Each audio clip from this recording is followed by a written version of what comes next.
terrorism and violent extremism. Not all of those are represented here today.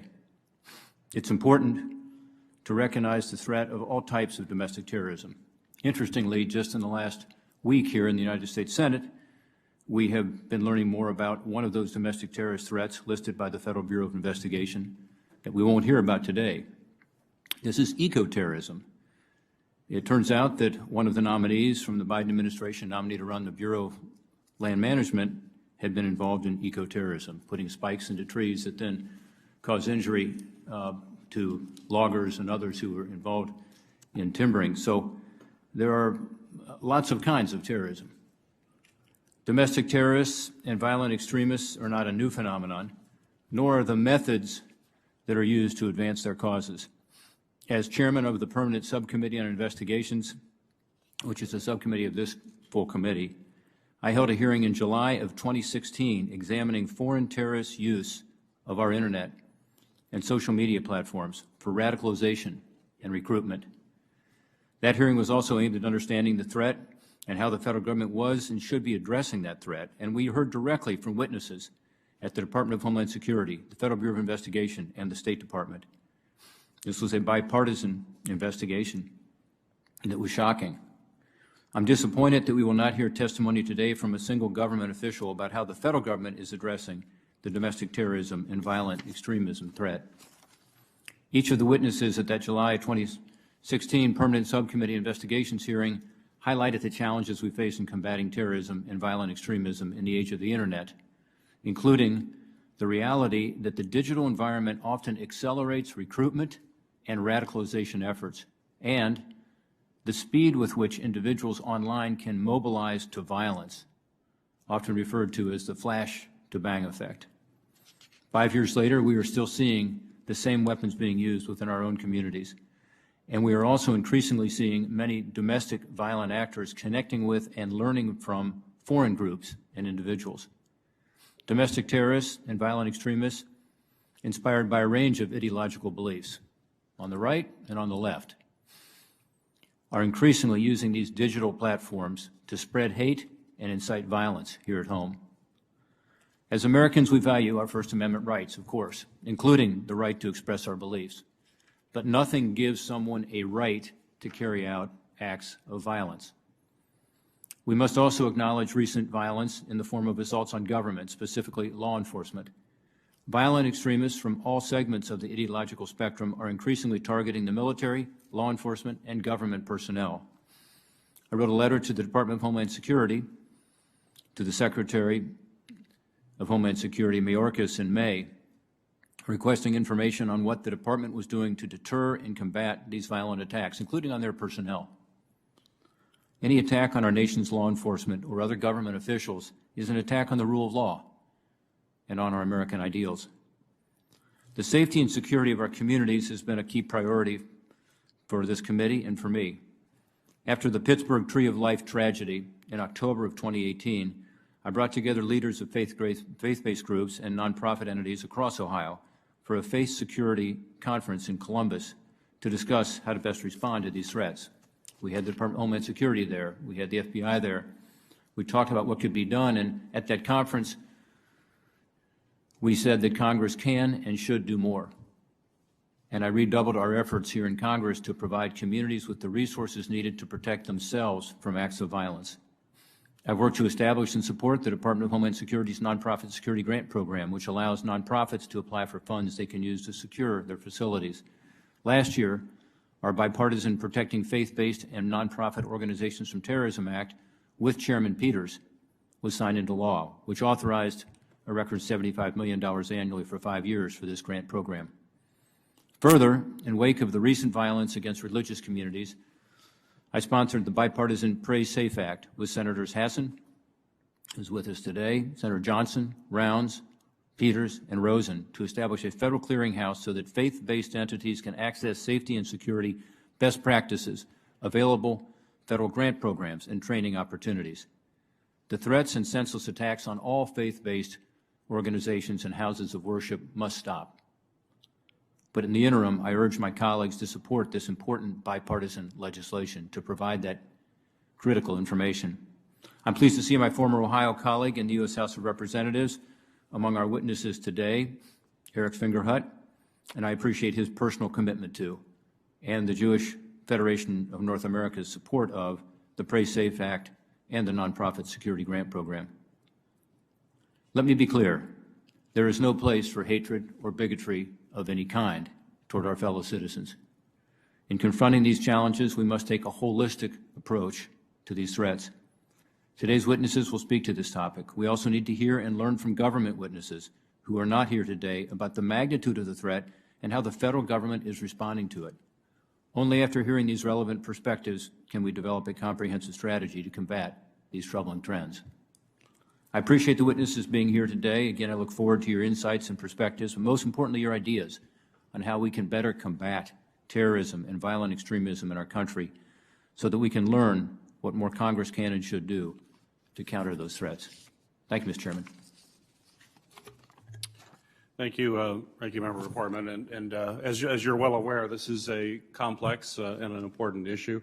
And I agree with you that we need to hear from government witnesses. It's our intent to bring them in when we come back in September to have a hearing with them to pick up on what we're going to cover today as well as on Thursday.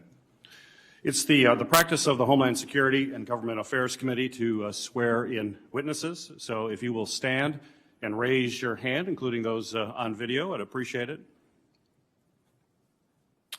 Do you swear that the testimony you will give before this committee will be the truth, the whole truth, and nothing but the truth, so help you God?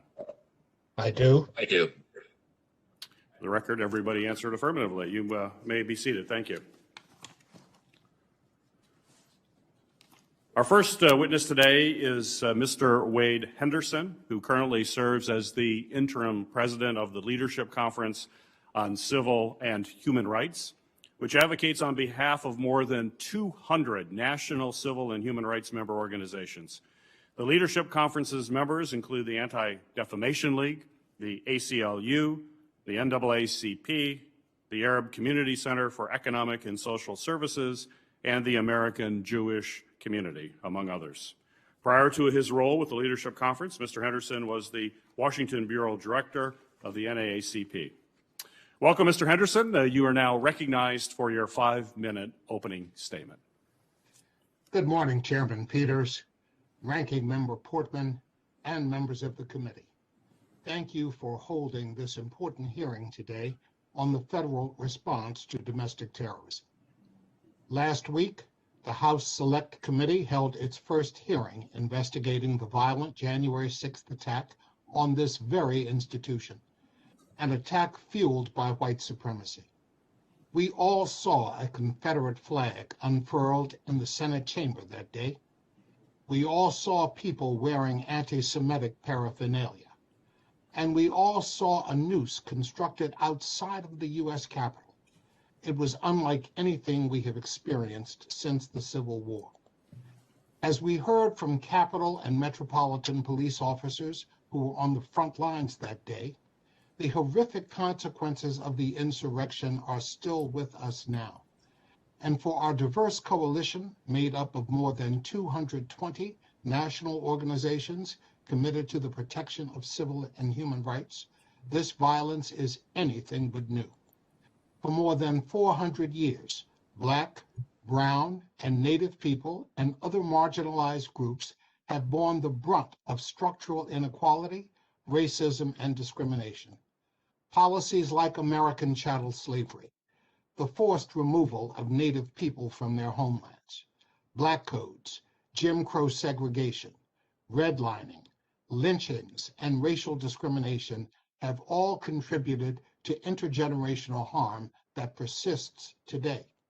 Indeed, today marks the 2-year anniversary of the tragic attack in El Paso, Texas, when a white supremacist gunman murdered 23 people. We know that for too long, the threat of this violence has been weaponized, not only by white supremacists, but also by laws and programs that target us rather than protect us. To address white supremacist violence and terrorism, I'd like to offer 4 recommendations today. First, Congress must pass the For the People Act to push back against the great white supremacist lie that encouraged the January 6th insurrection and has given rise to unprecedented attacks against voting rights. This Friday marks the anniversary of the 1965 Voting Rights Act. The Senate must pass S1 and honor the many who gave their lives to protect our democracy. Second, Congress should demand that federal agencies show how they are fighting white supremacist violence through existing tools and reject any new domestic terrorism charge or sentencing enhancements. There are already more than 50 terrorism-related statutes on the books and over a dozen other criminal laws, some of which are being used to prosecute the January 6th insurrectionists. Our nation's long history of abusing national security mechanisms, including the use of COINTELPRO against Dr. King, the post-9/11 targeting of Arabs and Muslims, and the FBI's prioritization of, quote, Black identity extremists, unquote, serve as cautionary tales of how expanded national security authority leads to unjust targeting of already over-policed communities. Third, Congress must identify ways to address and dismantle white supremacy in law enforcement. While many police officers work to fulfill their duties honorably, transformational change is still needed to address the culture of policing that helps promote white supremacy groups, as well as discriminatory policing practices and policies that make us all less safe. Congress must demand a full accounting of how law enforcement is addressing white supremacy in their ranks, and the White Supremacy in Law Enforcement Information Act is a good first step. Congress and federal agencies must also identify ways to ensure that officers who incite racist violence are no longer welcome. It's why the George Floyd Justice and Policing Act is so important. Finally, Congress must pass H.R. 40 to study reparations for African Americans and create a U.S. Commission on Truth, Racial Healing, and Transformation. Excuse me. May and June 2021 mark the centennial anniversary of the Tulsa Massacre, when a white supremacist mob murdered Black Americans and burned the businesses and homes to destroy the successes of the Black Tulsa community. Yet many Americans still know nothing about this tragedy or others that have flowed from slavery until today. Black people have been targeted with brutal violence, and they continue to be deprived of the benefits of economic growth. Congress must pass H.R. 40 and come to terms with the contradiction of who we say we are as a democracy and who we actually are. Reparations are owed, transformation is required. Now is the time to create a shared vision for our nation, one where all people feel safe, valued, and heard. Thank you, and I look forward to your questions. Thank you, Mr. Henderson. Our second witness, former Congressman Eric Fingerhut, is the president and CEO of the Jewish Federations of North America, which comprises more than 146 independent federations across the United States and a network of 300 smaller Jewish communities around the globe. Together, these organizations work to protect and enhance the well-being of the Jewish community worldwide. Prior to his role, Congressman Fingerhut served as CEO of Hillel International, the largest Jewish campus organization in the world. He served as an Ohio State Senator and represented Ohio's 19th Congressional District here in Washington. Welcome, Mr. Fingerhut. You are recognized for your opening statement. Thank you, Chairman Peters. Thank you to my home state Senator Ranking Member Senator Portman, and to all the members of this distinguished committee. This is indeed an important hearing which covers a truly pernicious threat to racial, ethnic, and religious communities, and that requires a compelling and timely congressional response. I speak, of course, of the rise of domestic and violent extremism. Senator Peters, Mr. Chairman, you outlined correctly the role of the Jewish Federations. I know that the distinguished members of this committee are familiar with the work of the Jewish Federation system and with our volunteer and professional leadership in your respective states. And we thank you for all the many ways that you have each supported our mission across the full spectrum of Jewish communal life. Now, security has always been a core concern of Jewish federations. We know that the ability and the confidence of our community to participate fully in Jewish religious and cultural life depends on feeling safe.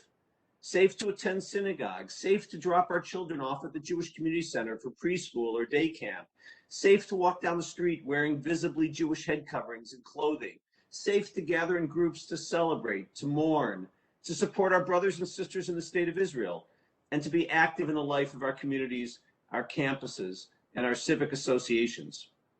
Now, our current era of security investments began immediately post 9/11. Recognizing that the violent extremism that reached American shores that infamous day would certainly have consequences for our Jewish communities, many Jewish federations began organizing local community security initiatives, led by experienced and trained local community security directors, to work with each of the synagogues and Jewish institutions in their communities.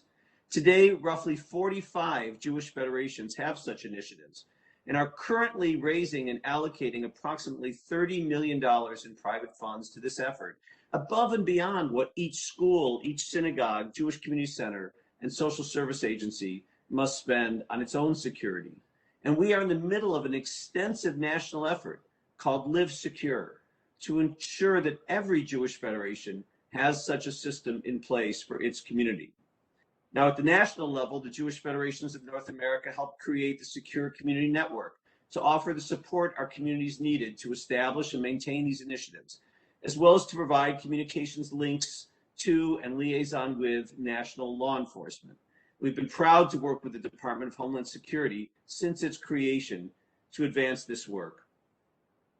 Now, Mr. Chairman and members of the committee, for the Jewish community, the rising threat not only includes, of course, the horrific killing of 11 Jewish congregants who were praying at the Tree of Life Synagogue building in Pittsburgh, Pennsylvania in October 2018, but also includes the mass shootings at a synagogue in Poway, California in December 2018, and at a kosher market in Jersey City, New Jersey in December 2019, the deadly machete attack at a Hanukkah celebration in Muncie, New York, also in December 2019, the numerous physical attacks on the streets of Brooklyn and other communities that appear related to the clothing and appearance of Jewish victims, and now the most recent multiple stabbing of a rabbi in Boston this summer in front of the synagogue where he works. And of course, these are further exacerbated by the appearance of too many instances of anti-Semitic arson, vandalism, and disrupted plots and online hate that contain implicit threats of violence to come. To say that the Jewish community regards physical safety as today's highest priority and as a matter of great urgency is not an overstatement. Now, in 2004, Congress established the Nonprofit Security Grant Program. This is a coordinated, centralized program that promotes meaningful engagement of at-risk nonprofits with federal, state, or local Homeland Security officials, and provides critical resources to carry out preparedness planning and training, as well as the acquisition of target hardening investments. The program is groundbreaking, but it's tiny by federal standards. In its 17 years, it has assisted between 140 and 1,500 nonprofits annually at an average yearly appropriation of $35 million. This year, Congress appropriated $180 million for the Nonprofit Security Grant Program, which supported more than 1,500 awards, but this is still a tiny percentage of the approximately 350,000 to 400,000 individual congregations within the United States and 1.3 million charitable nonprofits serving communities throughout the country. We respectfully request that the Congress ensure that the resources are there to fulfill all the legitimate and documented applications that are made. Nevertheless, the Nonprofit Security Grant Program, while important, cannot in and of itself adequately mitigate the risk to the charitable sector of this great threat. We therefore respectfully request that Congress designate the charitable sector as a critical part of the nation's infrastructure, supported by a comprehensive plan and the necessary resources to manage its risks, resilience, and security outcomes, as this has afforded 16 other currently designated vital sectors. Substantially increase the funding to the Nonprofit Security Grant Program, as I have suggested, and to further ensure the integrity of the program, to include the quality of its and to improve the quality of its oversight and technical assistance to its stakeholders, we ask that Congress provide additional and specified resources to the NSGP program office located within FEMA, and that Congress allow the state administrative agencies to withhold up to 5% of the NSGP awards to cover their management and administrative costs. We request that Congress increase access to DHS's cybersecurity and infrastructure security agencies, protective security advisors, and cybersecurity advisors. And as Chairman Peters mentioned, enact the Pray Safe Act and Ranking Member Portner to improve stakeholder outreach and engagement by establishing a federal clearinghouse through which faith-based organizations, houses of worship, and other nonprofits can access centralized information on safety and security best practices. Chairman Peters, Ranking Member Portman, members of the committee, thank you for holding today's hearing to explore what compelling steps the committee and Congress should take to ensure the safety and security of nonprofit organizations. And I look forward to answering your questions. Thank you, Mr. Fingerhut. Our third witness is Mr. John Yang, as president of Asian Americans Advancing Justice. Mr. Yang works to address systemic policies, programs, and legislative attempts to discriminate against and marginalize Asian Americans and Pacific Islanders and other minority communities. Prior to his current role, Mr. Yang co-founded the Asian Pacific American Legal Resource Center, a nonprofit organization dedicated to addressing the legal needs of Asian Pacific Americans in the D.C. metropolitan area. Mr. Yang, welcome to the committee. You may now proceed with your 5-minute opening remarks. Thank you very much, Chairman Peters, and thank you to Ranking Member Portman and all the other members of this committee for holding this important hearing. I appreciate the opportunity to testify before all of you today. I also appreciate hearing from my good friend and colleague, Wade Henderson. His words, as always, are insightful, powerful, and I agree wholeheartedly with his assessment and recommendations. Merriam-Webster defines terrorism as the systemic use of terror, especially as a means of coercion.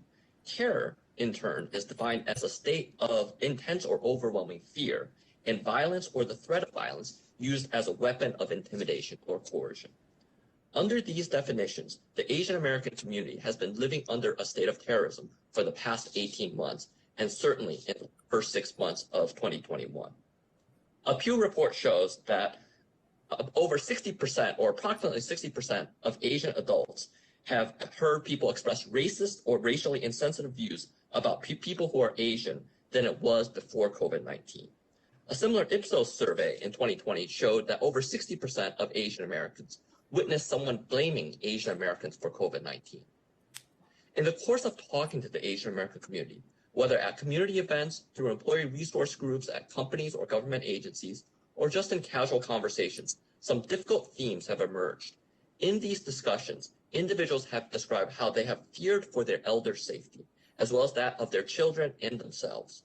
They have described telling elders not to go out alone, have described their own fear in doing the same, and how they have isolated themselves because of these issues. They have told stories of being spat upon, coughed upon, pushed, ridiculed in front of their children, and otherwise treated as the other, unworthy of respect as a human being. This is the lived reality of the Asian American community right now. If domestic terrorism is understood to be creating fear within a community, such that the community may be coerced, intimidated, or silenced, what has happened to the Asian American community must be properly viewed as terrorism. Indeed, the statistics confirm the basis for these fears. Through reporting done by Stop AAPI Hate, combined with data from Asian Americans Advancing Justice and other organizations, over 7,500 acts of anti-Asian hate have been reported since February of 2020. And we all know about the very real physical violence against our community, whether it is the murder of an 84-year-old Thai American in California, the murder of 6 Asian American women in Atlanta, or the murder of 4 Sikh Americans in Indianapolis, not to mention the countless other acts of physical violence taking place throughout the country. This violence against the Asian American community is rooted in 2 very dangerous stereotypes about the Asian American community, that of the perpetual foreigner and that of the model minority. Asian Americans are seen as the perpetual foreigner, such that we are seen as foreigners, not of this country, as of the other, regardless of how long we have been in this country or whether we were born in America. On the flip side of that stereotype, is that of the model minority, where Asian Americans are held up as the quote-unquote good people of color when it is convenient, and used to plant seeds of division within allied communities of color. That model minority myth hides the complexities of our community and the economic disparities that exist among Asian Americans. Although the current round of anti-Asian hate can be said to have its origins in COVID-19, COVID-19 is not the only cause of anti-Asian violence. We have very legitimate geopolitical differences with the Chinese government, and that is likely to remain for the foreseeable future. If we are not careful, however, those differences will have consequences for our Asian American community, and we can expect a backlash against our community. We saw that happen with the incarceration of over 120,000 Americans of Japanese descent during World War II. We saw that happen in the backlash against the Arab, Middle Eastern, Muslim, South Asian American community after 9/11. And we saw that happen with the murder of Vincent Chin 39 years ago during the heightened automobile trade war tensions that we had with Japan. Indeed, just as lynching and cross burning are used as forms of terror against the African American community, we have seen the same in the Asian American community. While Asian Americans were doing some of the hardest work building the transcontinental railroad in the late 1800s, we saw Asian Americans being lynched and burned out of their homes in the western part of this country. We must be able to address these issues with a proper nuance and come together to call out xenophobia, racism, and hate whenever it occurs against our communities. And we must call out misinformation, disinformation, before it distorts reality. The dehumanization of Asian Americans by suggesting that we eat bats, have unsanitary habits, or deserve to be ridiculed must be rejected. Likewise, misinformation about who is attacking Asian Americans must be corrected. Notwithstanding attempts by some to create divisions within the community between African Americans and Asian Americans, let me be clear about one thing. Studies done by NIH and University of Michigan have shown that notwithstanding these social media efforts, over 75% of the attackers against Asian Americans are Caucasians. A very small percentage are African Americans. The person who killed 6 Asian American women in Atlanta was a Caucasian male, as was the person that killed 4 Sikh Americans in Indianapolis. African Americans are not the predominant group attacking Asian Americans, and such narratives are simply false. Facts, education, and data are the keys to addressing extremism. We cannot normalize racism and xenophobic behavior of those who seek to silence communities of color. Normalizing racism and xenophobia has created the conditions where people feel comfortable terrorizing other communities, inserting their privileges to intimidate and marginalize those communities. These are the issues we must confront if we are to prevent citizens in our country from terrorizing other residents of our country. Thank you very much. I look forward to your questions. Thank you, Mr. Yang, for your comments. Our next witness is Mr. Paul Goldenberg, Vice Chair of the Department of Homeland Security's Faith-Based Council and Senior Advisor to the Department's newly established Countering Violent Extremism Initiative. Prior to his current roles, Mr. Goldenberg played a key role in efforts to counter violent extremism in the United States and Europe, including as Chief of the Office of Bias, Crimes, and Community Relations in New Jersey. He is considered an international thought leader in information sharing, conflict resolution, public safety, and counterterrorism policy. Mr. Goldenberg, welcome to the committee. You may proceed with your opening remarks.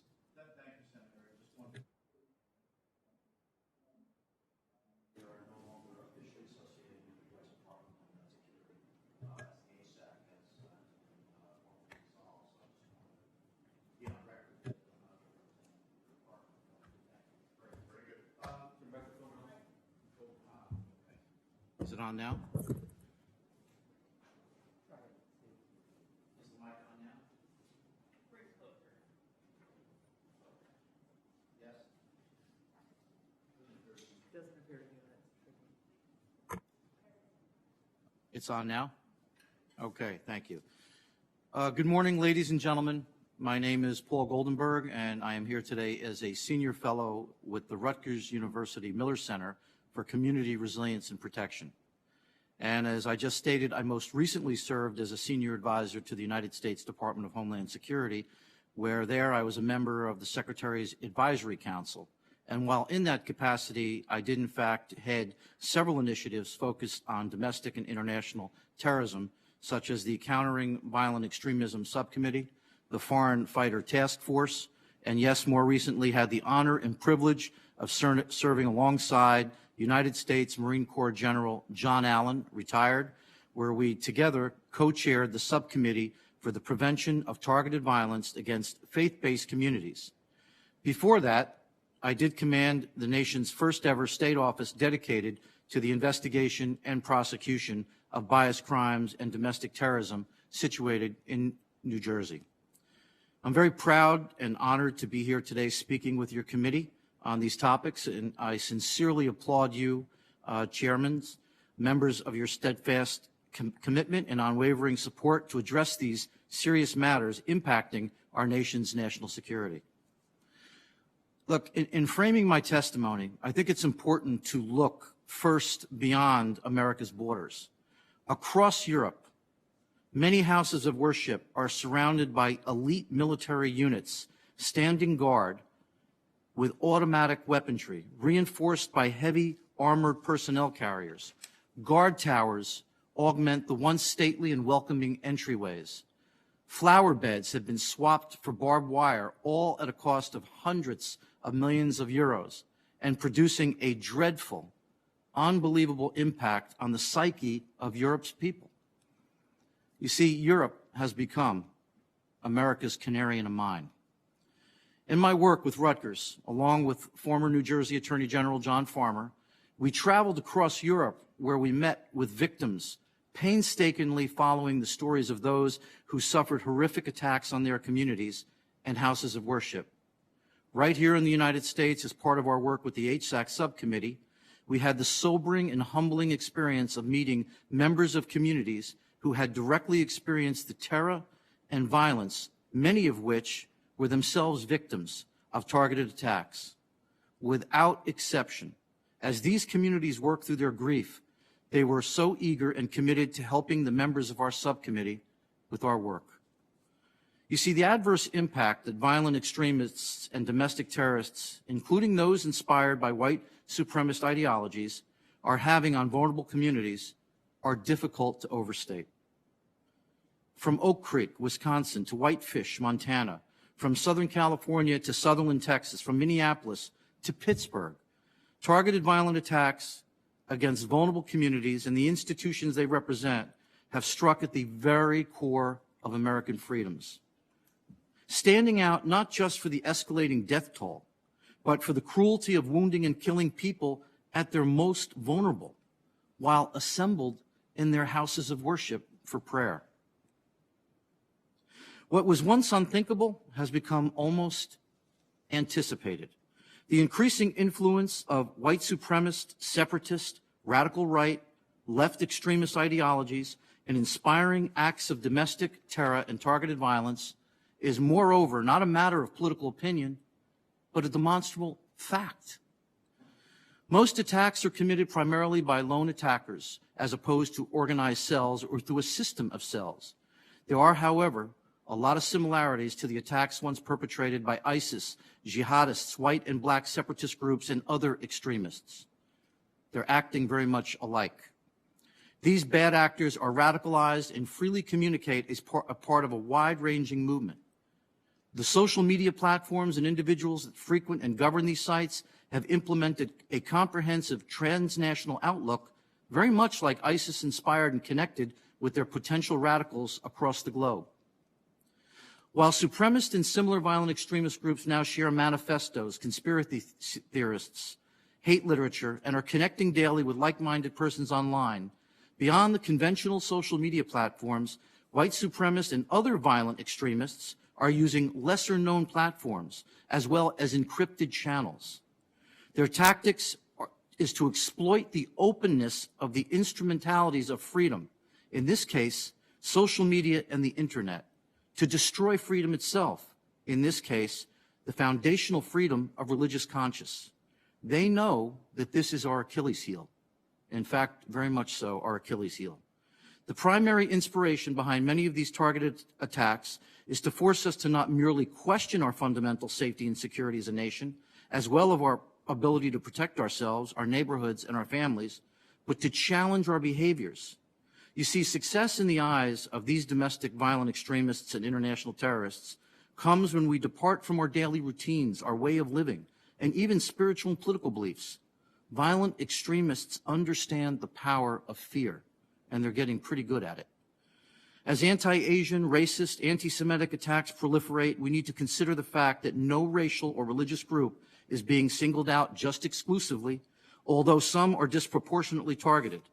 As hatred and bigotry exists today on both the radical left and the extreme right sides of the ideological spectrum, it can be observed among the affluent, the poor, the more or less highly educated, the fervently religious, and the devoutly secular.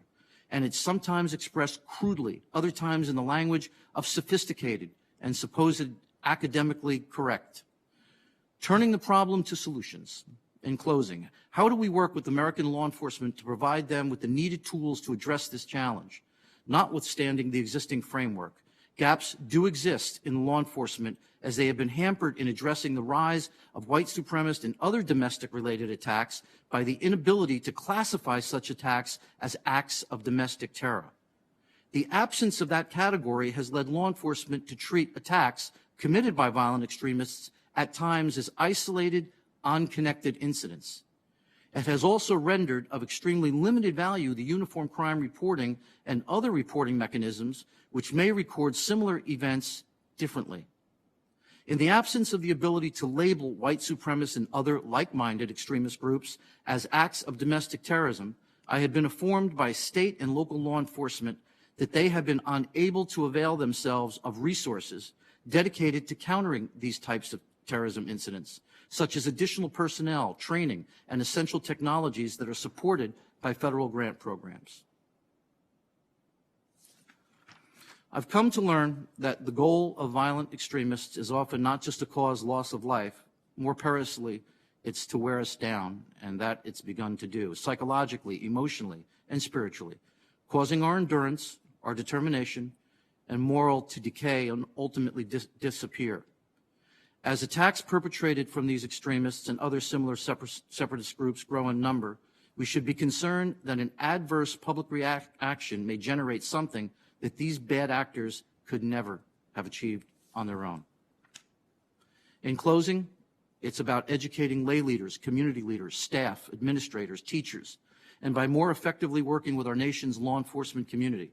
We have the fundamentals to empower ourselves, developing a sense of ownership amongst our entire community, working with state, local authorities, moving the American public beyond awareness to engage citizenry should be a primary goal for 2022. Thank you very much. Thank you, Mr. Goldenberg. Our next witness is Dr. Seth Jones, who serves as Senior Vice President, Harold Brown Chair, and Director of the International Security Program at the Center for Strategic and International Studies. With decades of experience in counterinsurgency and counterterrorism, Dr. Jones leads a bipartisan team dedicated to providing independent strategic insights and policy solutions that shape national policy. Dr. Jones also teaches at Johns Hopkins University School of Advanced International Studies and the Center for Homeland Defense and Security at the U.S. Naval Postgraduate School. Welcome, Dr. Jones. You may proceed with your opening statement. Thank you very much, Chairman Peters, Ranking Member Portman, and distinguished members of the committee. This is an important subject, and I'm glad we're here to discuss this. As this testimony will highlight, objective analysis, sound data are more important than ever to gauge the nature and the threat of domestic terrorism, as well as effective responses, including responses that Congress can take the lead on. I'm going to divide my brief comments into 5 sections. First, let me just highlight the terminology I'm going to use, and I think it's important. I'm going to focus here on terrorism, which includes the deliberate use or the threat of violence by non-state actors in order to achieve a range of goals, generally political goals, and to create a broad psychological impact. In my judgment, violence and the threat of violence are particularly important components of what I call terrorism, and are an important aspect as we get into discussions about free speech. Free speech is certainly protected in the United States. Violence, including the threat of violence, start to cross lines. I'm also going to leverage, as part of this, a data set that we have created at the Center for Strategic and International Studies that goes back to the mid-1990s and that incorporates approximately 1,000 cases, which I take to be roughly the universe of plots and attacks in the United States and a range of categories within those. Second, let me just touch base on some of the trends in incidents and fatalities, because I think, again, data here is important. What our data indicates is that in 2020, the last full year, the number of domestic terrorist attacks and plots increased to its highest level since at least 1994, which is the first year of our data. Though it is important to note that fatalities were actually relatively low. Happy to get into why that is, but we're seeing a rise in attacks and plots. One of the reasons, it's my judgment, why we're seeing lower fatalities, at least for the moment, is that we're seeing indications from a number of organizations that are prioritizing sending a message rather than killing large numbers of people, the way we had seen with some of the Salafi jihadists inspired by the Islamic State and Al-Qaeda. But that certainly could change, and I think the mid-1990s, including the Timothy McVeigh attack in Oklahoma City, highlights some of the long-term challenges. Let me also talk about targets. As we've heard from others on this that have testified so far, our list of targets includes a range of individuals in the U.S. based on ethnicity, race, religious beliefs, and other factors.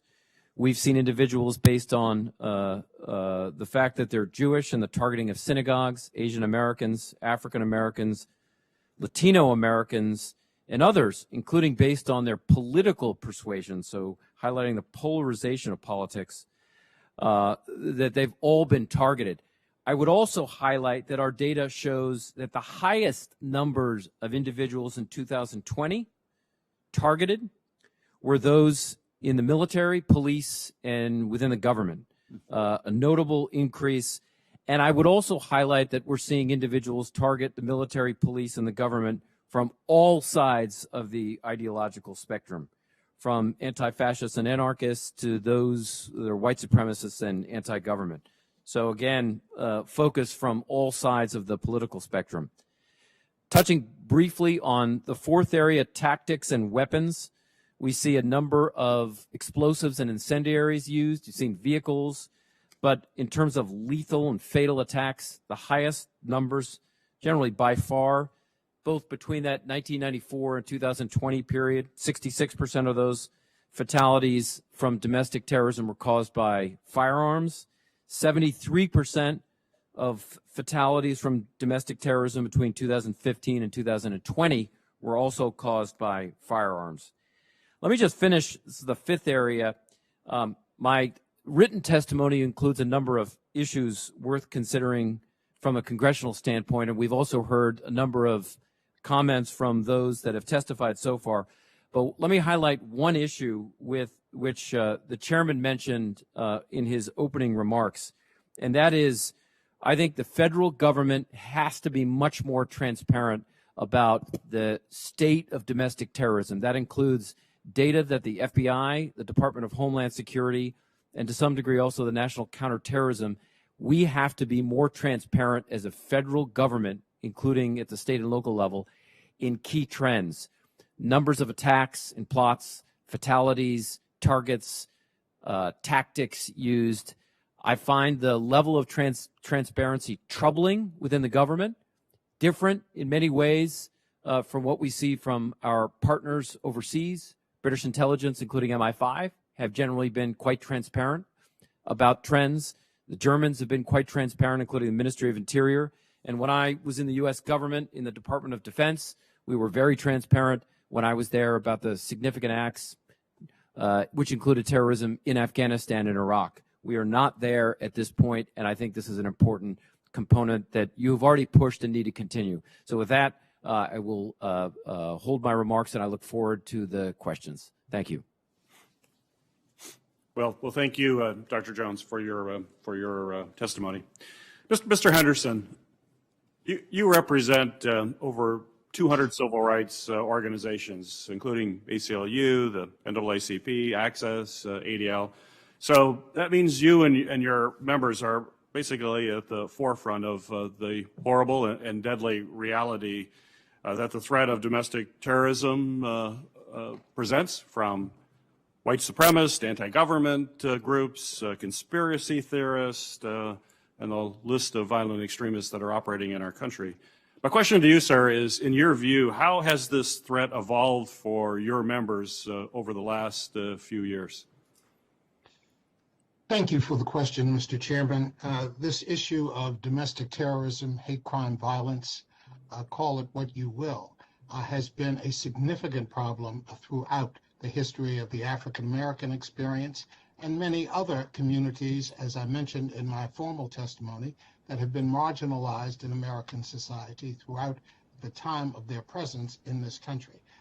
Again, I noted, of course, the experience of African Americans with chattel slavery, with Jim Crow segregation, with the deprivation of access to the right to vote, and continued violence directed toward our communities by way of lynching and pogroms that have actually occurred in communities like Tulsa, Oklahoma, and like the community in Florida that has been affected by all of this violence. The same is true of other groups. My colleague John Yang talked about the deprivation of liberty suffered by Japanese American citizens during World War II, or the experience of Native Americans who were forcibly relocated from their ancestral lands. All of these communities have experienced periods of violence directed at their members for a variety of reasons, but all of it stems from a source of white supremacist attitude toward these communities and the denial of their right to equal citizenship and equal protection of the law. Of course, the problem has been exacerbated in recent time by the availability of social media. And social media has contributed to the radicalization of individuals, to the isolation of others in ways that have fostered their involvement in this kind of white supremacist hate crime violence. It is an ongoing, continuing problem, one of significant magnitude, and needs to be addressed. Domestic terrorism is the #1 priority of the Department of Justice and the Department of Homeland Security. And so labeling does matter. However, it affects, of course, the allocation of resources by the federal government to address these issues. My main contention is that the federal government needs to do what it knows it is required to do by law with respect to all persons in the United States. It has the resources to address these issues. It does not have, at this point, the political will, and that is what I hope these hearings will help provide. Thank you. Mr. Fingerhut, the Jewish community has seen some of the worst acts of violence and anti-Semitism in the history of this country in recent years, and you mentioned some of those in your opening testimony. My question to you is, how can federal agencies, especially the DHS, collaborate with state and local partners to assist these communities? What are the things that we must be doing now? Thank you, Mr. Chairman, and I greatly appreciate the question. Of course, as I emphasized in my testimony, the support of the federal government for the Nonprofit Security Grant Program is essential.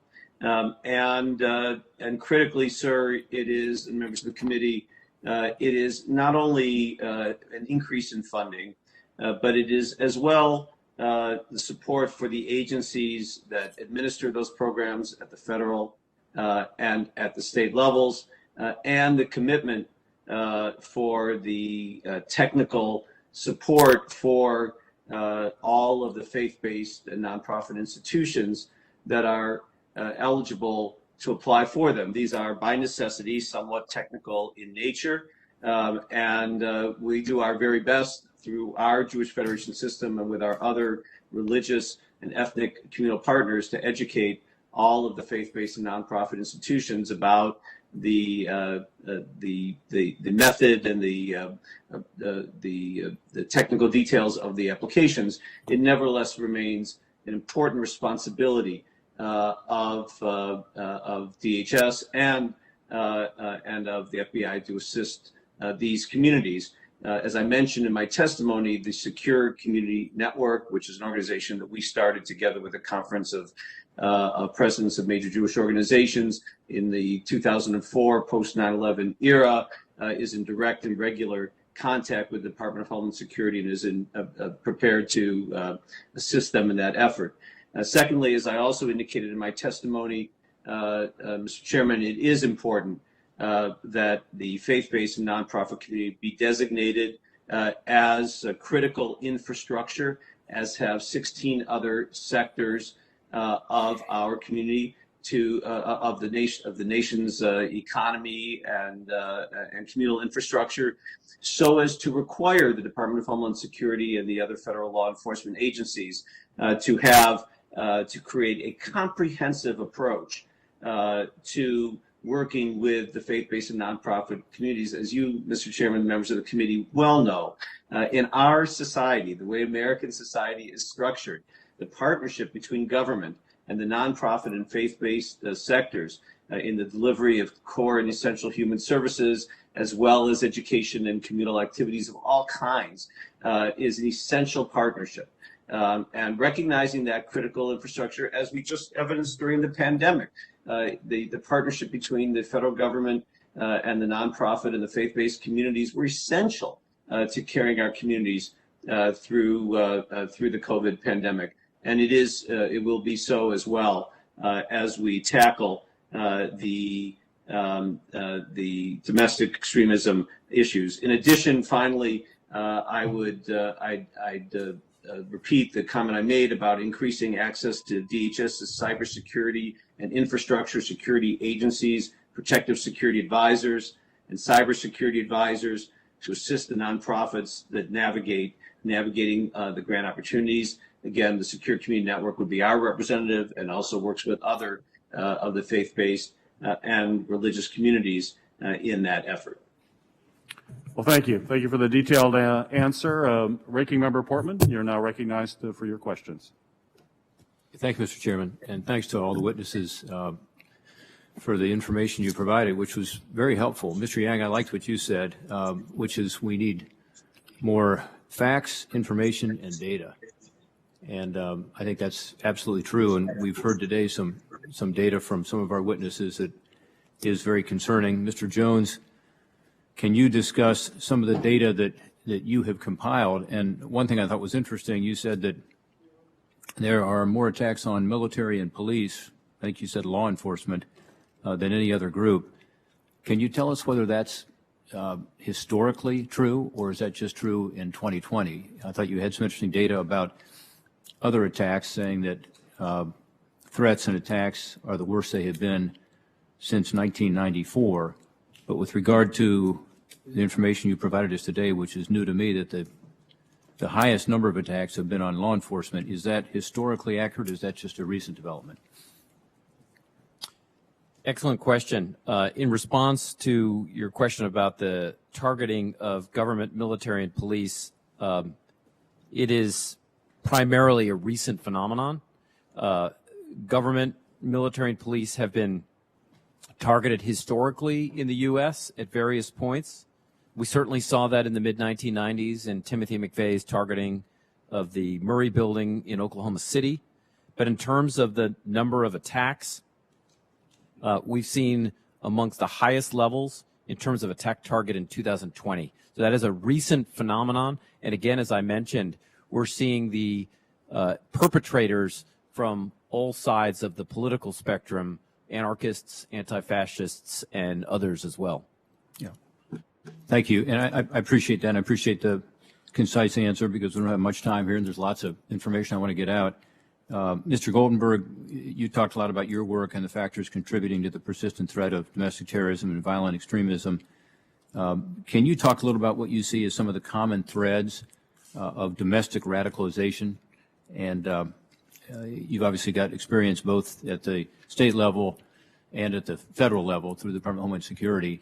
Just give us a little sense of what are the common threads you've seen. The tactics being used by extremists and radicals, from white supremacists to those that claim that they're going to attack in the name of jihad, to those even potentially engaged or involved, as you stated, sir, eco-terrorism. The tactics are very similar. About 4 or 5 years ago, I had the opportunity to co-chair the Foreign Fighter Task Force. We spent a lot of time studying the methodologies that ISIS was using to bring young men and women from different parts of the world who absolutely had very little in common, had very little knowledge, many of which weren't even that hooked into any particular religion, making their ways across oceans to join a fight and a war in the deserts of some unknown place. And we got very caught up in the cause, and we didn't study enough as to the effect. Why are these young, disaffected, disenchanted folks, these young people, joining these fights, joining these movements? Why are they being radicalized so quickly?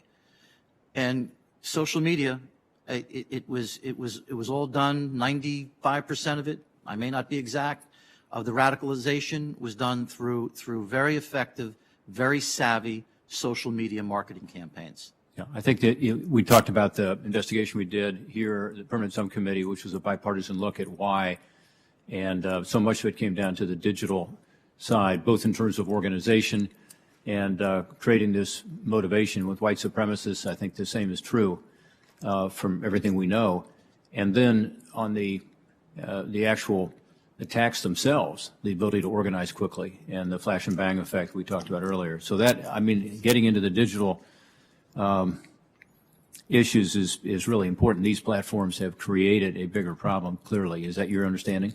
It is, but I have to state something for the record. I was very engaged and involved in Whitefish, Montana, which many people may not be aware of. It's a very pristine, beautiful place on the side of a mountain where 120 members of a Jewish community, many of them, I can't speak for all of them, literally 4 years ago were debating whether to leave their community.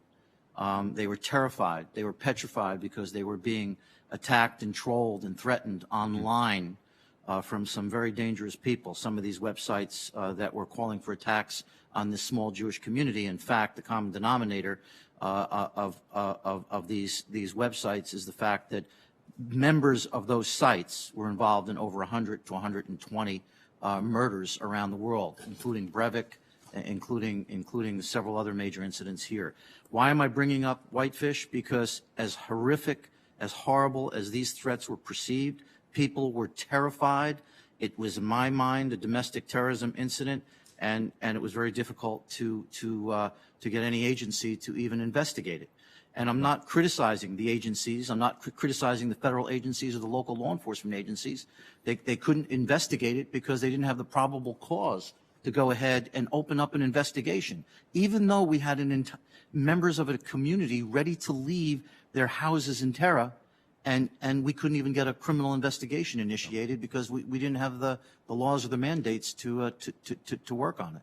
Well, those are important points, and I think that leads to some of the frustration out there is that you have these threats that are real, and yet there doesn't seem to be an easy way for law enforcement at local or state or federal level sometimes to respond. Mr. Henderson, we talked a little about the nonprofit security grant program earlier, and I'd like you and Mr. Yang as well to talk a little about that. This is an effort to provide community safety, community security. When we have gathered people in Ohio, it's the Christian community, it's the Sikh community, it's the Muslim community, the Jewish community, of course. But as someone who represents a broad coalition of these communities, how would you assess this program, and how can we get more people to apply, more people to understand it and to be able to take advantage of it? Well, Mr. Portman, thank you for your question. It is an important issue, and certainly the Leadership Conference does represent nonprofit organizations that are committed to protecting civil and human rights. The engagement of these communities in addressing the problems that we have with domestic terrorism are critically important. But as I mentioned in my testimony, we have over 50 statutes on our federal books that can be used to prosecute individuals who are engaged in these activities.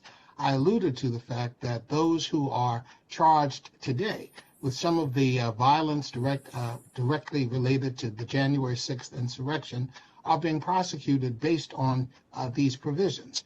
I think certainly educating nonprofit groups about the circumstances involved with domestic violence, encouraging the FBI and the Department of Homeland Security to help educate these communities as well on how to apply for these grants, how to use them appropriately, would be a very constructive contribution that would help these communities better understand how they can be a part of the solution to the problem. But I think the biggest issue that we have before us is how do we encourage the federal government and the appropriate agencies to use the tools at their disposal to prosecute domestic terrorism in an appropriate way.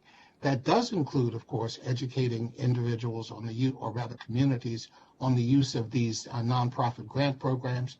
I commend you for your support of them, and I hope they will be a part of a constructive, comprehensive effort to address this problem going forward. Well said, Mr. Henderson. We've got to go to our next questioner, but let me say that the Pray Safe Act also provides this information of best practices, which I think is really critical. And Senator Hassan is actually a co-author of that legislation. I know she's going to question next, but I think that's another place for information that is easily accessible online. And I hope that this hearing, among other things, will give more people an understanding of the importance of that. Thank you.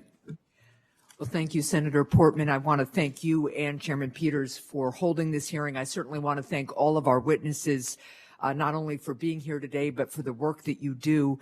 And Mr. Goldenberg and Mr. Jones, I want to start off with following up on some of the discussion you've had with both Senator Peters and Portman on the issue of online radicalization. Mr. Goldenberg, in your testimony, you compared some of the online radicalization techniques of groups like ISIS to similar efforts used by domestic terrorists online today.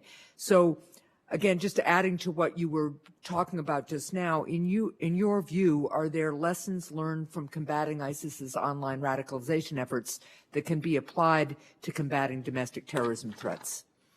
Yeah, I think the primary lessons learned is it's almost, and I'm sorry, I'm going to use this as a comparison because I am a former police officer. It's when they interview the neighbor next door, and the neighbor next door, after a horrific crime is committed by the other neighbor, says, "I knew nothing. I knew nothing about this." And I think it's incumbent upon us to really focus on training, spending time with families and educators and even the law enforcement community to better understand how social media, how this space, as wonderful it is, I call it the tale of two cities, has become a place where we have groomers and others that are seeking to radicalize your children, if not your teens, if not other adults. The tactics used by ISIS and Al-Qaeda and other groups that we'll call traditional foreign terrorist groups, these same tactics are being used right here in the United States by those that are asking for some to commit themselves to white supremacist ideology. It's the same tactics. It's the same tactics being used, the same marketing. So what you're really saying too is educating the general public and families about the tactics that their loved ones could be subjected to online. Is that fair? Absolutely. You know, the old cliche, if you see something, say something. Right. When I first heard it years ago, I come from the New York, New Jersey area. Right. Through 9/11, I rolled my eyes, Senator. And now I don't roll my eyes at that. Right. People, if they see something, if something's not right with a neighbor, with a friend, with a child, I'm not talking about people spying on each other. I'm talking about if there are signs and symptoms that say that someone that's close to you or someone that you love is now being potentially radicalized, and these are the signs and the symbols, you need to step up and say something, and maybe save the next life. Thank you. Including their own. Thank you. Mr. Jones, you also mentioned the role of the internet and social media in contributing to the domestic terrorism threat. So in your view, what more can the U.S. government do to counter extremism and misinformation on digital platforms? So thanks, Senator, for bringing up this issue.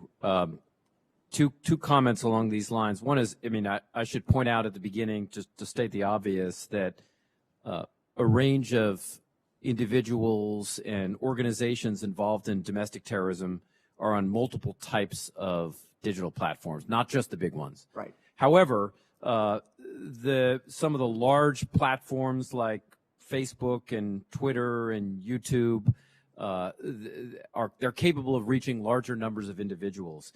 And I think one of the successful efforts, because I've worked with a range of these companies, they surged during the height of the Islamic State and Al-Qaeda activity to identify on their platforms individuals that were radicalizing, both humans working for these companies as well as algorithms. Right. They've been slower in the areas we're talking about. They've been slower on white supremacists, anti-government militias, some of the anti-fascists and anarchists.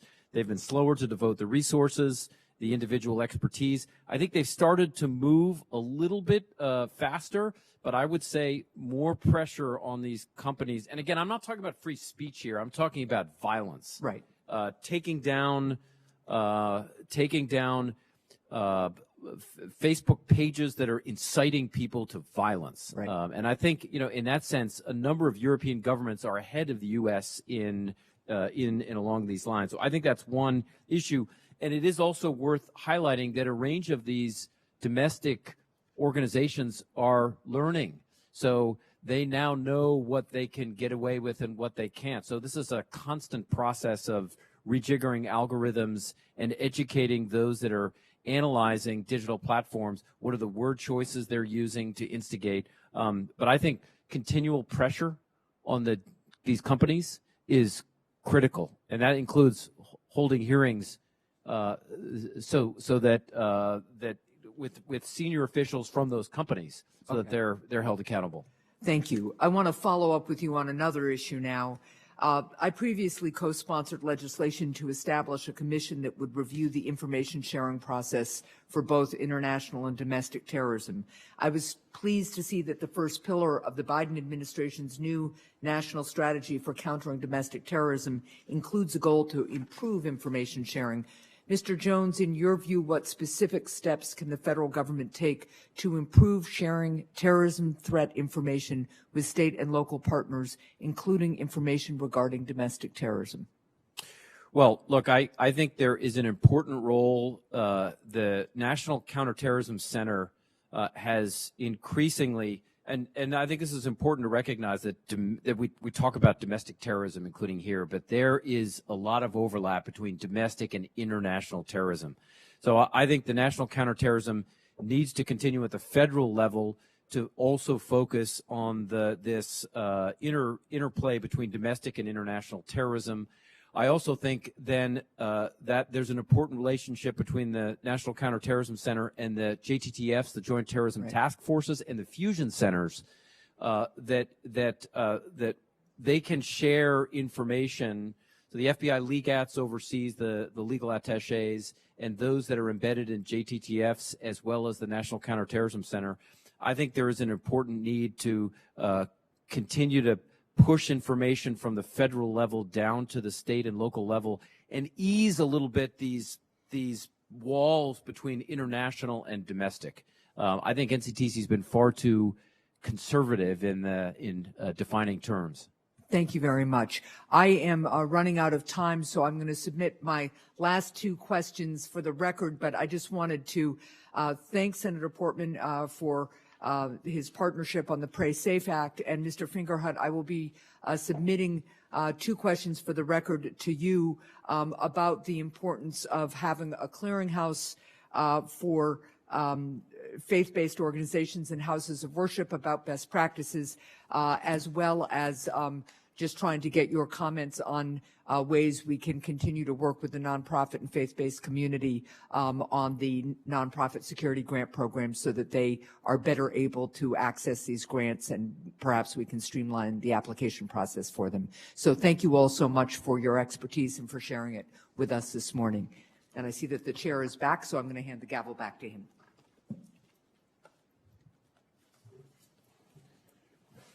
Thank you, Senator. The chair now recognizes Senator Rosen for your questions.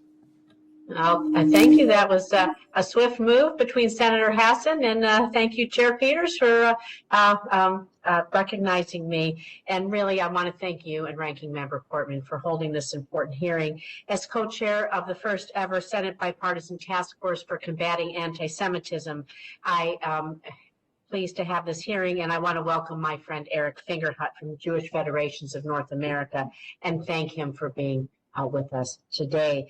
And as others have touched upon, I want to talk a little bit about the Nonprofit Security Grant Program, because over the past few years, particularly since this spring, we've seen a dangerous increase in anti-Semitism, including the deadliest attacks on the Jewish community in modern American history.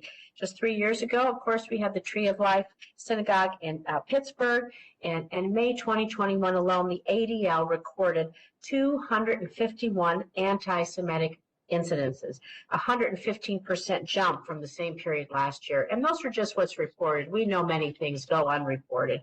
So to protect synagogues, Jewish community centers, and other nonprofits against terrorist attacks and targeted violence, the Nonprofit Security Grant Program, or NSGP, it makes FEMA grants available to eligible nonprofit organizations so they can for target hardening and other security enhancements.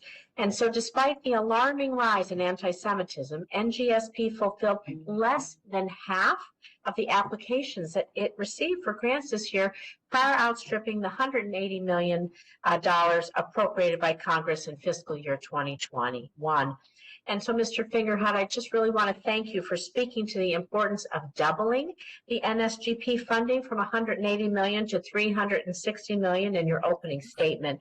It's critical to meeting the growing needs of the program to keep all of our communities secure. And so now I just want to follow up on many of the discussions that we've had so far. Rural communities, suburban communities, they've often historically experienced resource gaps. They face challenges in accessing nonprofit security grants to protect themselves against anti-Semitic, domestic terrorist attacks and targeted violence. And so, Mr. Fingerhut, how do you think Congress can ensure that these communities receive the sufficient federal support, including our outreach efforts and technical assistance to better access this important program? Oops, we can't hear you. My apologies. Thank you, Senator Rosen, and thank you particularly for citing the statistics regarding the percentage of the applications for the Nonprofit Security Grant Program that were able to be filled by the existing funding sources. It's under 50%.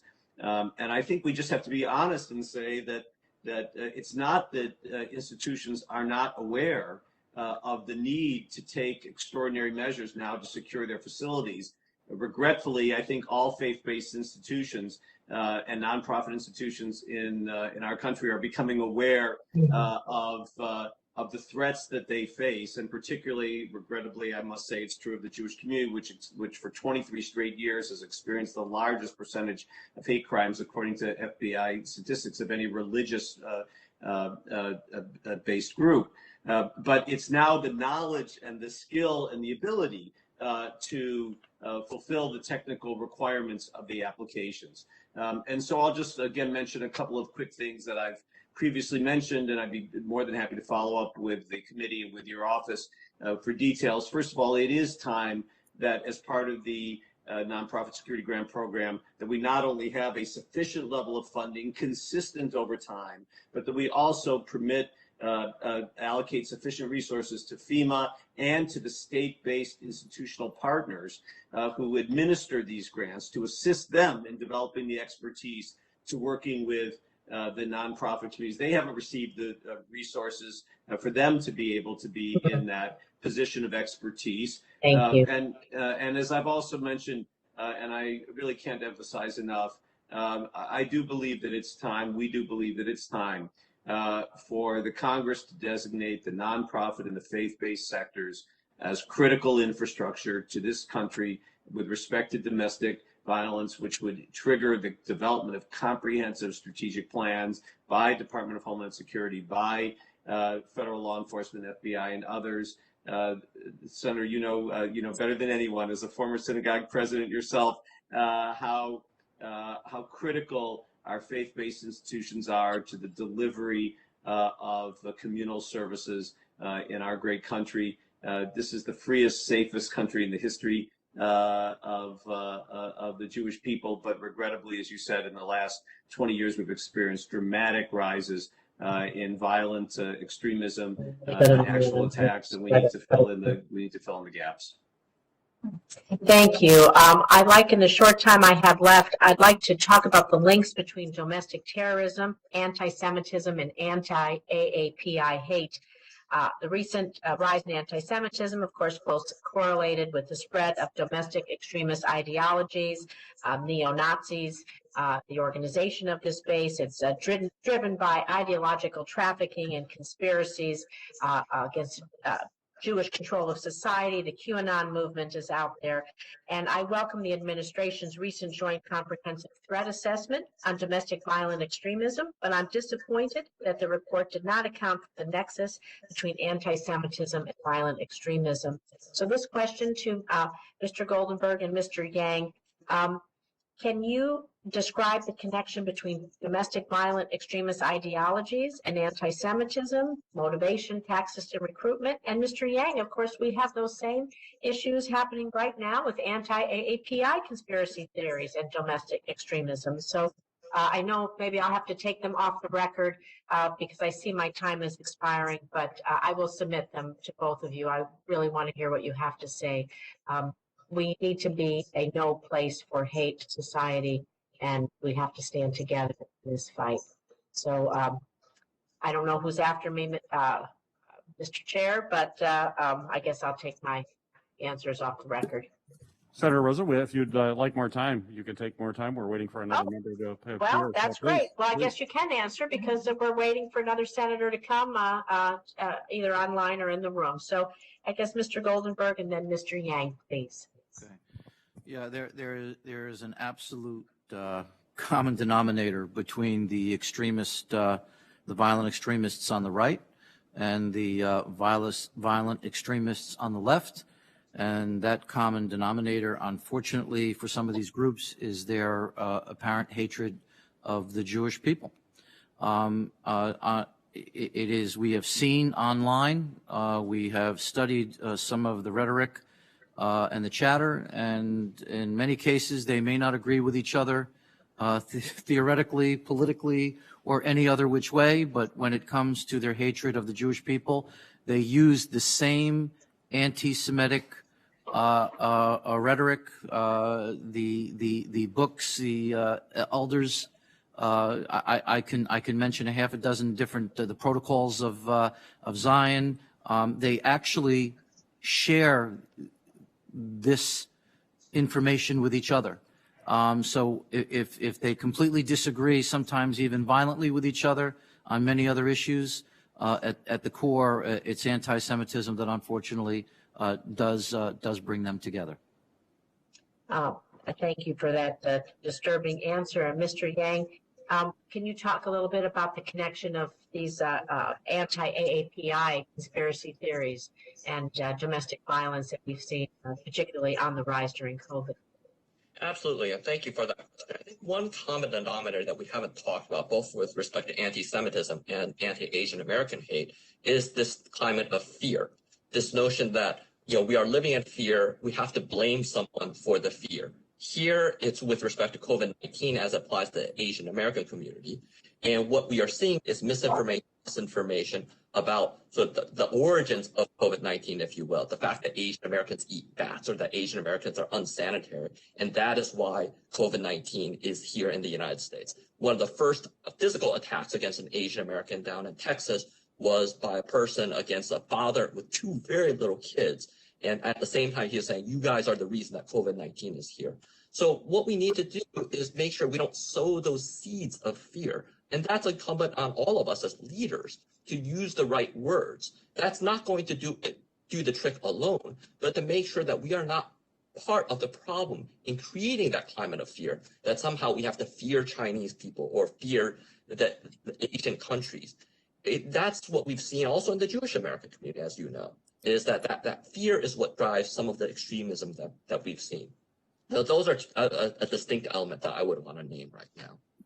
Thank you. And Dr. Jones, I'm going to follow up for the record because I'm way over my time, but I really want to talk about the specific steps the administration that we can take to address this linkage between bigotry, anti-Semitism, anti-AAPI hate, other forms of systemic racism, and with violent extremism and especially white supremacy. So thank you for indulging me, Senator Peters. I appreciate it. Well, thank you, Senator Rosen, as always, for great questions. We appreciate those and appreciate the answers.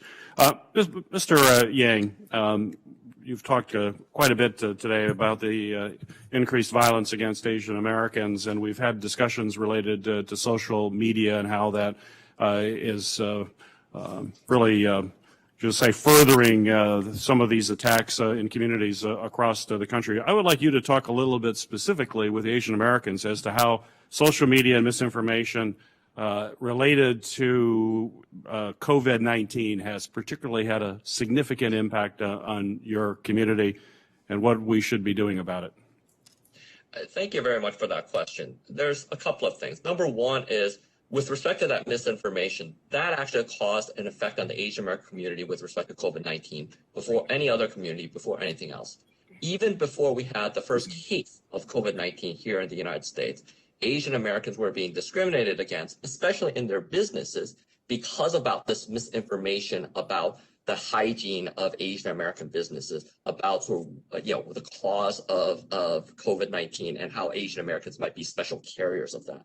Then that translated into actual cases of violence against our community because of what we saw on social media.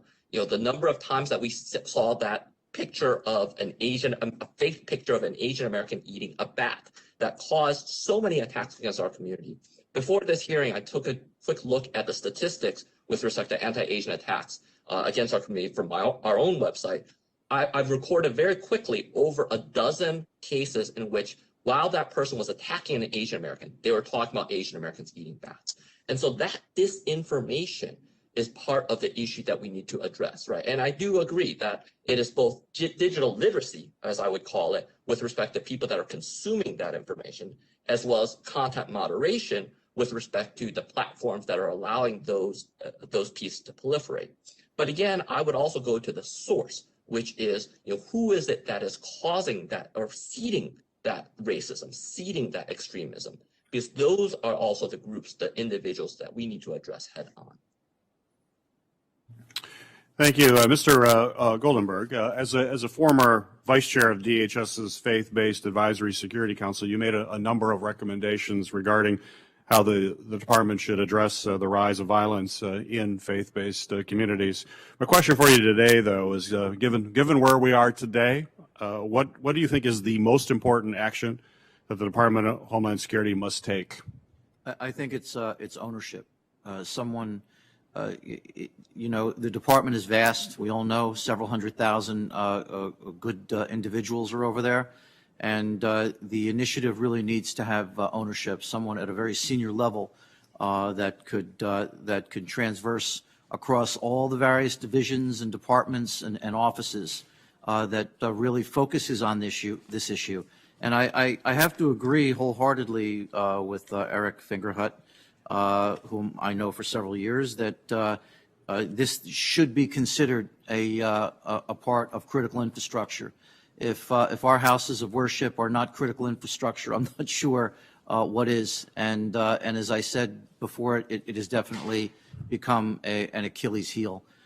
We also, in one more thing we do need to be thinking about, and I'd like to put on the record, is the fact, with First Amendment, with threats that are coming through social media, the fact that we have people in vulnerable communities that are deeply concerned about their safety and security and feel terrorized by threats vis-a-vis social media, where is the law broken? When can an investigation be opened up? Where does DOJ or a state's attorney's office, where can they now open up an investigation predicated upon a person's concern that their safety is at stake? And that's a great concern right now. Take a look at how many cases have been opened up where someone is threatened over the internet and there's absolutely nowhere to go with it. You don't even know what agency to report it to. So these are the things that I think that we need to be very focused on. Well, thank you for that. Senator Ossoff, you are now recognized for your questions. Thank you, Mr. Chairman, and thank you to our panelists for your invaluable contributions today. Mr. Henderson, I'd like to begin with a question directed to you. You noted in your testimony that in 2017, the Department of Justice found that while just over 7,000 hate crimes had been reported, they assessed that the real number was likely in the range of 250,000. What legislative action is needed to ensure we have a clear national accounting of hate crimes that's accurate and consistent over time so that we can track these trends with more accuracy? So, Senator Ossoff, thank you for that question. As you know, there is the Hate Crimes Statistics Act, which I believe was first enacted in 1991. It requires police departments around the country, law enforcement institutions, to report hate crimes that have been brought to their attention. But the information provided to the federal government is voluntary. The number of police departments that participate in this effort has always been relatively small in comparison to the number of entities existing in the country. And most of the information provided is incredibly incomplete. But there is no sense of urgency, no sense of obligation on the part of these departments to provide that information. Certainly, Congress could make reporting mandatory, and that would help. And certainly providing departments with the technical skill to document and record hate crime violence reported to those institutions would be a huge help. And lastly, public education, trying to educate communities about the existence of this violence, what constitutes a hate crime, and how to go about documenting it would be an additional help. So I would argue that strengthening the Hate Crime Statistics Act is the first and most compelling step to be taken, but I think there are other collateral efforts, as we have just discussed, that could be supportive of that effort as well. Thank you. Thank you, Mr. Henderson. Would you kindly be willing to work with my office to determine how such legislative remedy might be most constructively drafted? Senator Ossoff, we would welcome that opportunity and appreciate very much the invitation to do so. Thank you very much. Mr. Yang, I'd like to check in with you on a matter of particular concern across the country and to many of my Asian American constituents in Georgia, and that is these appalling attacks in particular on Asian elders across the country, which you note in your testimony. Would you please provide the committee with an update on the trend, the incidence of these attacks, what you're currently seeing and analyzing? Sure. Thank you very much for that question, Senator Ossoff. And unfortunately, the trend has still been relatively high with respect to attacks against Asian Americans. And again, we've talked about first. One thing I should note is that the attacks against Asian American women in particular is appalling. Women are being attacked at almost 2 times the rate of men. And this is not an issue just for the Asian American community, but if we are talking about domestic terrorism, if we're talking about extremism, another issue that we need to make sure that we address is violence against women. And unfortunately, with respect to this hearing, we don't have a female speaker to talk about these issues. But if we dig deeper, that's another issue that we should address. The last thing that I would want to note is that we should also continue to think about what it means to prevent these types of issues, these types of acts from happening. And we've talked a lot about response, how we need to harden some of our nonprofits, harden some of our churches. And I certainly agree with that as a response. But we also need to think about how we connect with our communities, invest in our communities so they feel safer. They feel safer without the need to over-criminalize, overuse law enforcement as the solution to all of these problems. Thank you, Mr. Yang. Mr. Fingerhut, I'd like to talk a bit about federal policy that helps to secure places of worship as well as nonprofits. I would just note it's on the one hand, a signal of progress. I think that Georgia elected for the first time a black man and a Jewish man to represent our state in the U.S. Senate. I was sworn in on the Chumash that belonged to Rabbi Jacob Rothschild, who'd been the chief rabbi at my childhood synagogue, the Temple, which was bombed by white supremacists in 1958 in retaliation for Rabbi Rothschild's alliance with Dr. King and support of the civil rights movement. And it is certainly my ambition that we strengthen and sustain the vital and historic alliance between blacks and Jews in America, which was forged with such intensity during the civil rights movement. I'd like to ask you, Mr. Fingerhut, about your assessment of the efficacy of the nonprofit security grant program, how it could be improved, as well as the efficacy of the DHS protective security advisors and cybersecurity advisors, which are assisting nonprofits and faith-based groups to protect themselves from both physical and cyber threats. Thank you, Senator Ossoff, for the question and the historic significance of your election and that of Senator Warnock was certainly well noted within the community, as was the dramatic personal statement you made with regard to your choice of the Tanakh, the Hebrew Bible, for your swearing in. And we commit to you together, of course, with the Jewish Federations located in your home state of Georgia, particularly, of course, our great Atlanta Jewish Federation, to work as closely with you and Senator Warnock as we possibly can, as well as on a national basis to fulfill the vision that you've so beautifully laid out for us here. As I have addressed in this hearing, it is unfortunately the case that we now have a wide recognition, Senator, of the need to have a layer of physical security in all of our faith-based institutions and our nonprofit institutions that we never thought we would have to have. As you travel the world, it is routine that there are security guards and physical security of all kinds outside of faith-based institutions, and we regret that reality has now come to our great country. We are in catch-up mode, frankly, sir, because there is not only the growing need, which the federal government is not yet adequately funding. The funding levels that are currently available, as has already been noted, covered roughly 50% of the applications this year. But even that is only a reflection of the knowledge and the growing capacity of institutions to apply. It's nowhere near where we believe all of the faith-based institutions and communities need to be. So we need long-term, consistent funding. We need the expertise of FEMA and of our state emergency institutions that partner with FEMA to get this done. And as you suggested, our cyber advisors, we need to have a much closer working relationship between the protective security advisors and the cybersecurity advisors in the Department of Homeland Security, Cyber and Infrastructure Security Agency, and the nonprofit community. We believe all of that can come from the designation of the faith-based institutions and nonprofits as critical infrastructure.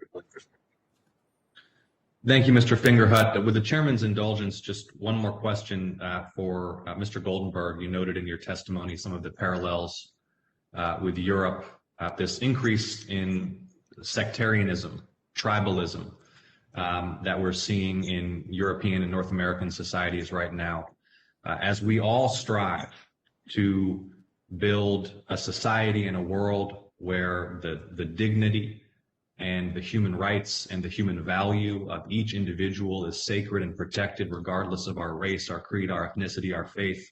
It's deeply troubling that we're seeing this increase in these levels of sectarianism and hatred. And I'd like, in closing, Mr. Goldenberg, if you might comment on why do you believe we're seeing these trends in societies on both sides of the Atlantic? What are the parallels? I think the parallels, well, look, I first started to travel abroad almost nearly 20 years ago at the request of the OSCE, the Office for Security and Cooperation for Europe. And we started to raise the flags back then when we started to see these groups that were considered once marginalized becoming mainstream. There's a total disconnect, although it's gotten much better in Europe with with vulnerable communities and the police that are sworn to protect them as well. But again, for the record, that has improved greatly. You know, social media has no borders. These ideologies seem to have no borders, and people are sharing this information across the globe with a click of a finger, where years ago these things took much longer. You heard Senator Portman mention flash to bang, and what that really means, flash to bang, is that people are being radicalized. They are sitting in front of computers. They're frustrated potentially with their own governments for whatever reason, and they're moving from flash to operationalizing these targeted acts of violence. I think that social media, the internet, has become a place where these ideologies and and the methodologies for attack are being shared almost on a daily basis. Wherever you have, as we all know, a downturn in the economy, people will look to scapegoat. In this case, I think COVID has accelerated much of that. For the first time in history, billions of people were home sitting in front of their computers and depending on information that they weren't sure is factual or not factual. So we're in a very fragile place right now. And what we've seen 10, 15 years ago, as I stated, 20 years ago in Europe, has come to fruition here in the United States. Thank you, Mr. Goldenberg. Thank you to our panel. And Mr. Chairman, I yield back. Thanks for the extra time. Thank you, Senator Ossoff. Senator Hawley, you are recognized for your question. Thank you very much, Mr. Chairman, and thank you for being patient and for the witnesses. Multiple, as is often the case, as I'm sure you've figured out, there are multiple hearings going on at one time, so I've been running back and forth, and I appreciate the chairman accommodating me here so that I could come and ask questions. Thank you for the witnesses who are here remotely as well. I want to start with some questions about the anti-Semitic violence that we have seen, unfortunately, in this country, and seen a significant uptick of it over a period of years, but particularly in the last few months. This May, during the latest conflict between Israel and the Palestinians, we saw violence abroad that spilled over here domestically. Jews across the United States were reportedly threatened or physically attacked in at least 193 different instances of anti-Semitic violence or threats during the first week of that conflict, which is remarkable. For example, pro-Palestinian protesters threatened, shoved, punched, threw fireworks in the Diamond District of Midtown Manhattan, which is an area with many Jewish-owned businesses. That led to 27 arrests and the hospitalization of multiple people. In Los Angeles, pro-Palestinian protesters attacked a group of Jewish men who were eating at a restaurant. While they attacked them, they waved Palestinian flags and hurled anti-Semitic slurs. We've even seen members of Congress, sadly, use anti-Semitic rhetoric. One member of Congress called Israel an apartheid state, said it was committing war crimes. Another said after the ceasefire that Israel's ethnic cleansing continues. Another congresswoman called then Prime Minister Bibi Netanyahu an ethno-nationalist, fascist basically, during a speech on the House floor. This is very, very concerning. The violence is very concerning. The rhetoric from anti-Semitic groups is very concerning. The anti-Semitic rhetoric from members of Congress is very concerning and frankly inexcusable. So, Mr. Fingerhead, if I could just come to you. You've discussed, I know today, and in your testimony, some of the despicable attacks that have occurred against the Jewish community over the past few years. can I just ask you what role you think the recent conflict between Israel and Hamas has played or might play in exacerbating these violent attacks and this violent rhetoric that we're seeing in, unfortunately, too many places? Thank you, Senator Hawley. I'm not sure I want to use the word thank you, but I appreciate the fact that you did recite some of the additional violent incidents we've seen in this country in recent months that I did not mention in my initial testimony. I think, sir, there is no question but that we have indeed witnessed a rise in violent extremism against the Jewish community in the last couple months that coincided with the recent, what was called Operation Guardians of the Walls war in Israel. And I have no doubt that that is also being reflected not only in the actual physical attacks, but in the threats that are being recorded by law enforcement and the threats that are being tracked by organizations like ADL and others. I know Mr. Goldenberg spoke earlier, my friend and colleague, of the online threats against anti-Semitism, which seem to unite radical extremists left and right. I seem to be unified in their hatred of Jews and of embrace of classical anti-Semitic tropes. And there's no doubt that we've seen that grow and a increasing attack on all and every Jewish community as a result of what has occurred the last couple of months. I do want to emphasize, however, Senator, that while I do think there's no question that there has been a dramatic increase in these last couple of months, that unfortunately it reflects a continuation of an increase that we have seen continuously over a number of years. That, as I indicated earlier, I believe since the passage of the Hate Crime Statistics Act, which Mr. Henderson spoke so knowledgeably of earlier in his responses to the panel's questions, that for 23 straight years of the gathering of the statistics under the Hate Crime Statistics Act by the FBI, the Jewish community was the religious organization singled out for the largest number of those recorded statistical threats and attacks. So this is indeed something that has been a rising threat. As I indicated also in my prepared remarks, we now have over 45 Jewish community federations that have felt the need to build professionalized community security initiatives to work with and mobilize each and every one of our synagogues and Jewish community centers and human services agencies. And we are in the midst of a national campaign to extend that umbrella everywhere. We are continuing to build the resources of our secure community network to work with DHS and FBI. So the increase we've seen recently builds on top of, unfortunately, a very significant rise over recent years. Yeah, thank you for that. And what you're saying, in other words, is that sadly, this is a trend. And it is a trend of many years in the making, and recent events have accelerated it. And it's unbelievably sad that the security measures that you just described, that so many synagogues and other Jewish communities, neighborhood communities are taking, it's unbelievably sad that these measures are necessary, and it's unbelievably wrong that they are necessary in this country. I want to ask you, just to come back to the events of this last May, this last spring, do you think that the current administration offered enough support for the Jewish community during the recent conflict? And I mean American Jews, the Jewish community in the United States. And is there anything else that, in a proactive sense, you would like to see the administration or Congress do? And here's where I'm going with this, Mr. Fingerhut. It just simply can't be that every time there is a conflict involving the state of Israel, that it therefore becomes okay to attack American Jews. It becomes okay to engage in anti-Semitic conduct publicly. I mean, that just simply can't be the case, because, as you say, we're dealing here with a long-term rise in anti-Semitic conduct.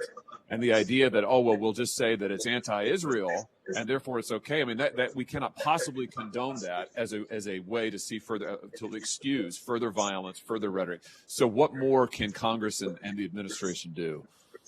Yes, Senator Hawley, first of all, I could not agree with you more that it cannot possibly be okay, and it is not okay that every time there is conflict in the between Israel and its neighbors, that it results in a rise in anti-Semitic attacks in this country. It is unacceptable, and I agree with you completely.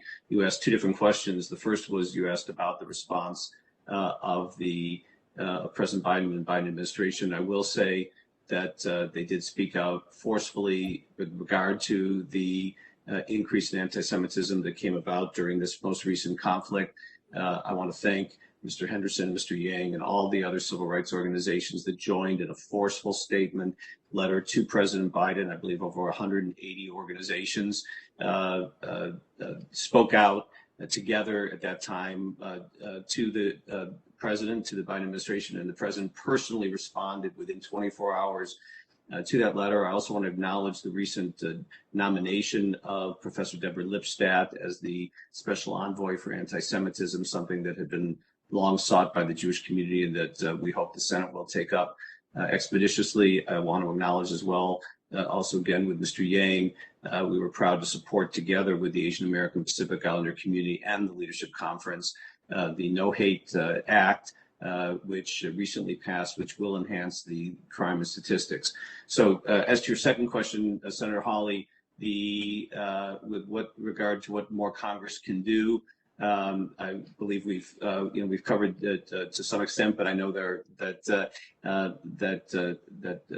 it's important to repeat because of the nature of this hearing that we are nowhere near the funding levels necessary for the nonprofit security grant program. We need to enhance the ability of FEMA and the state agencies to work with faith-based institutions of all kinds to help them harden their facilities, and we need to provide the comprehensive designation necessary so that we attack this problem comprehensively. Senator Hawley, you know very well, and you've spoken beautifully about it on many occasions, the important critical role that the faith-based community and the nonprofit sector plays in American civil society.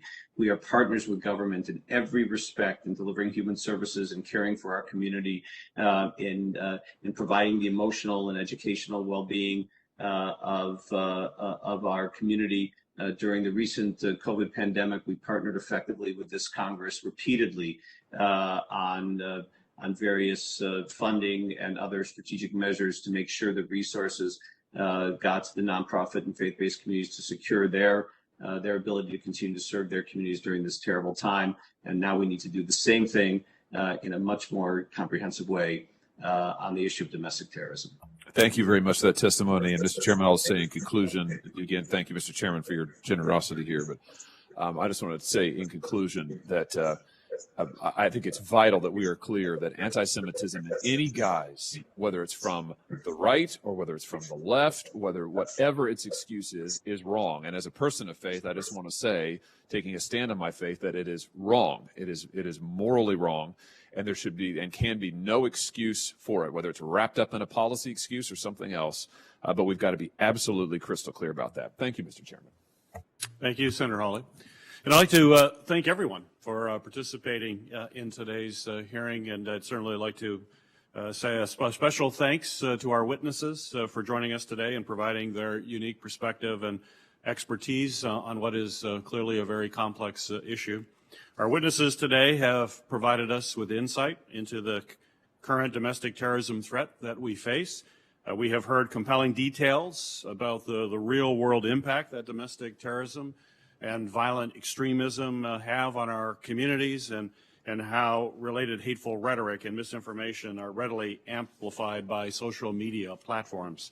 Importantly, we have also been reminded that although these threats are clearly not new, for many communities of color and religious groups, they are growing and an agonizing presence in their daily lives, and that is simply unacceptable. We cannot ignore this growing threat and climate of intimidation and the many horrific acts of violence we have seen in recent years.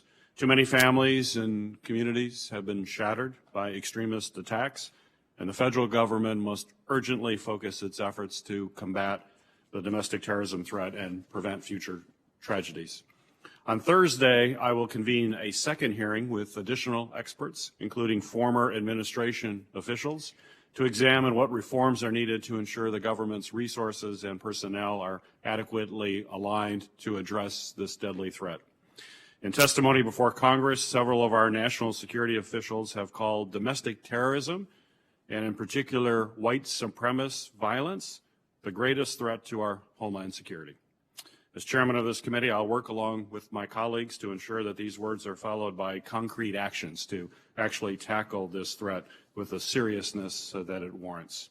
As part of that effort, we will hold additional hearings in the fall as well, which will include current government officials to discuss their work to address domestic terrorism. I will note that the record for this hearing will remain open until 5 p.m. on August 18th, 2021 for the submission of statements and questions for the record. With that, this committee hearing is now adjourned. Mr. Chairman.